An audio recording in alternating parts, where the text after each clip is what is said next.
ஒரு சிறிய கிராமம். அங்கே எல்லோரும் இரவு 12 மணிக்குள்ளே தூங்கிடுவாங்க. ஏன்னா சரியா 3 மணி அடிக்கும்போது ஒரு தட்டும் சத்தம் கேட்குமா. டக் டக் என்று. கத்தல் இல்லை, அவசரம் இல்லை, பொறுமையா நிதானமா கேட்கும். கதவை திறந்தா வெள்ளை சட்டை வேஷ்டி போட்ட ஒரு பால்காரர் நிற்பார். கையில் இரும்பு பால் டப்பா வைத்திருப்பார். முகத்தில் உணர்ச்சி இல்லை. அவர் பேசவே மாட்டாராம். ஒரு குவளை பாலை முன்னால் நீட்டுவார். வெதுவெதுப்பான புது பால் அது.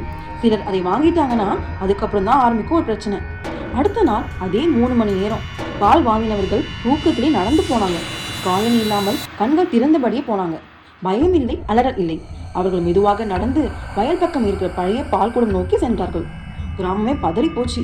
அப்போ ஒரு மூத்தவர் நினைவு கூர்ந்தார். பல வருடங்களுக்கு முன்னாடி அந்த பால்குடம் திடீர்னு மூடப்பட்டது. அந்த நாளுக்கு பிறகு பால்காரன் காணாம போயிட்டான். யாருமே தேடல, யாருமே கேட்கல. அதுக்கப்புறம் அவன் எங்க போனான்னு யாருக்குமே தெரியாது என்று கூறினார். அந்த இரவு கிராமமே வீழ்ச்சியிருந்தது.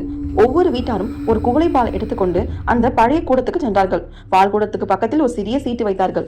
நாங்க உங்களை மறக்கவில்லை, நன்றி, இப்போ உங்க வேலை முடிஞ்சது என்று எழுதினார்கள். சரியாக 3 மணி. டக் டக் என்று மறுநாள் சத்தம் கேட்டது. அந்த தட்டல் கடைசி முறையா இருந்தது. அதுக்கப்புறம் பால்காரர் யாரும் பார்க்கவில்லை. கிராமம் மீண்டும் அமைதியாக இருந்தது. இதுல முடிவு என்னன்னா, சில ஆவிகள் பயமுறுத்த வரல, அவை நினைவில் இருக்குதான் காத்திருக்கும். இந்த வீடியோ பிடிச்சிருந்தா மறக்காம லைக் பண்ணுங்க, கமெண்ட் பண்ணுங்க, ஷேர் பண்ணுங்க. இது போன்ற மேலும் வீடியோக்கள் பார்க்கலாம், சப்ஸ்கிரைப் பண்ணுங்க. இந்த வீடியோ பார்த்துக்கு நன்றி.